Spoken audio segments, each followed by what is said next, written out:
Quase toda a minha vida eu senti algo estranho e frequente, mas só muito recentemente é que descobri a causa. Tentarei o meu melhor para relatar esses eventos da forma mais precisa e coerente que puder. Lembro-me da primeira vez que aconteceu. Eu estava sentado na minha aula de história da sétima série, enquanto o professor escrevia no quadro branco. Senti uma pequena gota no meu ombro, tão pequena que, se eu estivesse prestando atenção na aula, nunca teria notado. Instintivamente, coloquei minha mão no meu ombro para limpar a umidade, mas, para minha surpresa, estava seco.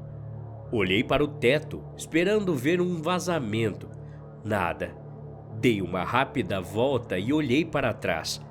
Não havia nada, além de uma mesa vazia. Anos se passaram e nunca mais pensei naquele incidente. Até que aconteceu novamente. Eu estava no balcão do banheiro de casa, ambos os joelhos em lados opostos da pia, examinando meu rosto em busca de manchas. E aconteceu. A gota atingiu meu ombro, no mesmo lugar, sem nenhuma evidência de que alguma vez esteve lá. Não havia uma pequena gota de água no meu ombro como eu esperava. De novo, completamente seco. Eu tinha contado à minha mãe sobre o estranho evento que havia acabado de acontecer. Ela simplesmente levantou os olhos do livro que estava lendo, olhou para o meu rosto e disse: "Querido, o que eu te disse sobre cutucar seu rosto? Você está vermelho como um tomate? Você vai crescer e as espinhas vão sumir, mas não essas cicatrizes." Ela estava certa. As espinhas foram embora quando fiquei mais velho, mas o gotejamento nunca. Não era frequente. Eu sentia essa gota a cada 2 ou 3 anos, o suficiente para que eu nunca pensasse que tinha inventado coisas. Aprendi a dirigir, adotei um cachorro, me casei, comprei uma casa e tive 2 filhos. Tudo isso enquanto as gotas continuavam caindo no meu ombro. Nunca foi um problema, apenas um leve inconveniente que eu presumi ser um efeito colateral do estresse do dia a dia. Mas, eventualmente, as coisas pioraram. Eu estava sentado no trabalho quando senti a gota. Esfreguei meu ombro por hábito, então senti outra gota passar direto pela minha mão e cair no meu ombro. Isso nunca tinha acontecido 2 vezes antes. Me vi olhando para o teto, sabendo que não haveria nada lá. Depois daquele dia, as gotas se tornaram uma ocorrência mensal, depois semanal, depois diária. Eu estava indo a médicos, tomando todos os tipos de remédios e ainda assim nada mudou. Minha esposa ficava mais preocupada a cada dia que passava. "Isso é real para ele, doutor. Eu quero soluções, não teorias. Não apenas dizer 'eu entendo como se sente'. Não quero mais que ele tome remédios, quero uma solução." Minha esposa disse brava para o médico. Ela já estava no limite, me vendo reclamar disso o tempo todo. "Por favor, doutor, eu te asseguro, eu não estou inventando isso", falei. O médico suspirou. "Eu entendo, mas nós tentamos inúmeros tratamentos, nós esgotamos todas as possibilidades." Ele disse. Eu podia ver o maxilar de minha esposa cerrando. Respirei fundo, tentando manter a paz. "Existe alguma coisa que a gente pode tentar mais?" falei. Eu podia ouvir a súplica na minha própria voz. O gotejamento constante estava me deixando louco. Eu só queria que isso parasse de uma vez por todas. O doutor cruzou as pernas e sentou-se, dizendo: "Bem, nós temos algumas opções, mas na verdade você tem que entender que são tratamentos alternativos." Ele parou no meio da frase, a boca ainda ligeiramente aberta, os olhos ainda focados nos meus. Doutor? Falei preocupado. As bordas dos lábios dele começaram a tremer. Um pequeno som gorgolejante estava saindo de sua boca de algum lugar do fundo da garganta. Algo sobre isso parecia muito errado, não natural. Suas pupilas dilataram quando ele lentamente levantou a mão e apontou o dedo indicador para mim. Fiquei ali congelado, horrorizado com o que estava vendo, mas incapaz de desviar o olhar. Que merda é essa? Minha esposa murmurou baixinho enquanto abria a porta do corredor para chamar ajuda. Os olhos do doutor rolaram como se ele estivesse sofrendo uma convulsão enquanto continuava a apontar para mim. O som gorgolejante ficou mais alto. Outro médico entrou na sala e rapidamente foi até ele. Assim que ele chegou, meu médico começou a falar muito baixo, repetindo a mesma coisa várias vezes.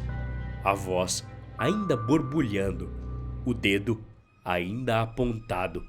Ele dizia: "Go to sleep, child. Go to sleep now.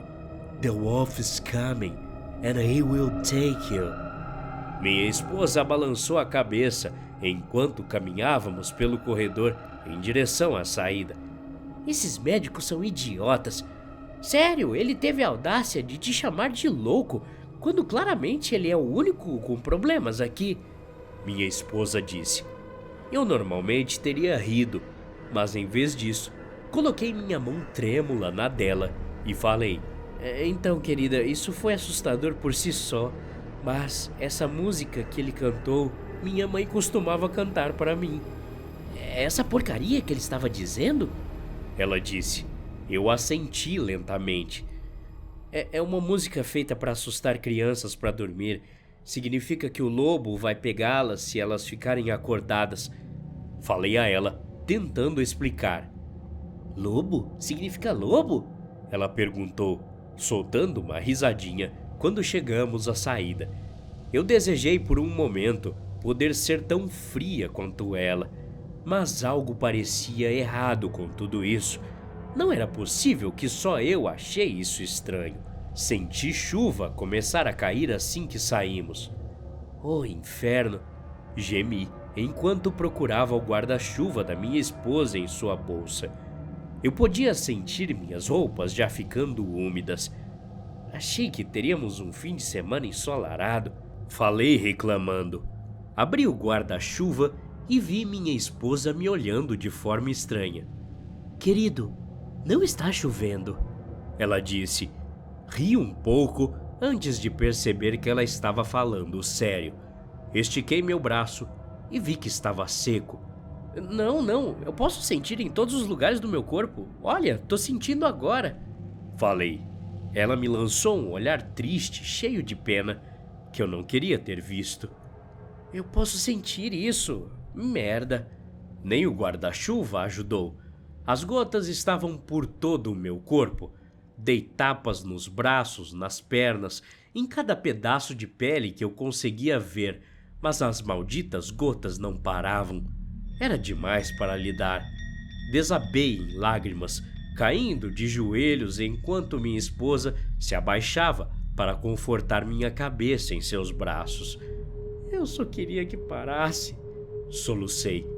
O que há de errado comigo? Chorei em seu ombro, pelo que pareceram horas. Me desculpa, falei. Minha esposa sussurrou algo tão baixo nesse momento que eu não consegui ouvir direito. O quê? Perguntei, enquanto me afastava para dar uma olhada em seu rosto. Seus olhos estavam brancos e ela estava apontando para mim, sussurrando. Querida, para com isso, falei. Eu me afastei de seus braços, mas ela apenas ficou ali congelada, sussurrando baixinho. Isso não tem graça, falei novamente. Ela nem piscou. Me inclinei para tentar ouvir o que ela estava dizendo. Sua boca repetia apenas uma palavra: lobo. Meu coração pulou uma batida. O mundo ficou em silêncio. Ela ficou ali sentada calmamente, ainda apontando, e em um momento de horror, percebi que ela não estava apontando para mim, mas sim para trás de mim. Reuni toda a coragem que tinha e me virei. Vomitei quando o vi. Ele era mais escuro que o céu noturno e tinha quase 3 metros de altura. Seus braços se estendiam 2 vezes mais, com rostos preenchendo cada torção e curva de sua pele. Rostos cheios de raiva, ódio, desespero e agonia. Rostos que se deformavam, apodreciam e então reencarnavam bem diante dos meus olhos. De todos os rostos, o dele era o pior. Era como se ele tivesse encontrado um lobo, cortado seu rosto e colado no dele. Algo profundo dentro de mim sabia que este era um ser antigo. Era instinto. Cada fibra do meu ser gritava para que eu fugisse. Ele estendeu a mão para mim e eu fiquei ali paralisado de medo, enquanto seus braços triplicavam de comprimento. Eu sabia que deveria ter corrido, deveria ter gritado, deveria ter feito qualquer coisa, mas tudo em que eu conseguia focar era no rosto, na ponta do seu braço direito. Era meu rosto, torcido de 1.000.000 de maneiras diferentes. O que aconteceu depois disso foi um borrão na minha mente. Eu queria poder dizer que me lembro de como escapei, se é que escapei, mas não lembro. Só me lembro, de repente, de ser segurado nos braços da minha mãe, e tenho vergonha de dizer que dei um soco nela sem querer. Ela me perdoou, é claro, por estar no estado de medo e confusão em que eu estava. Lembro-me do médico murmurando o quão inacreditável era eu ter acordado. Lembro-me de inúmeros testes, mas nunca me lembrarei de nada tão vividamente quanto me lembro daquela coisa. Meu nome é Otávio, tenho 24 anos agora, mas tinha 13 nessa época. Época essa que fiquei em coma por 4 meses. Um vazamento salvou minha vida. Um vazamento logo acima do meu ombro, que estava pingando há apenas 12 minutos antes de eu acordar. Os médicos chamaram isso de milagre. Depois de ouvir minha história, minha mãe afirma que foi sua canção de ninar que me acordou. Imaginei 30 anos de vida, minha mulher, meus filhos, tudo isso em 12 pequenos minutos. Estou aqui então para avisá-lo. Se você sentir um gotejamento que não consegue explicar, ou talvez uma pequena brisa de vento que ninguém mais consegue sentir, acorde. O lobo está à espreita e ele está ansioso para ganhar um novo rosto. Até a próxima. Obrigado.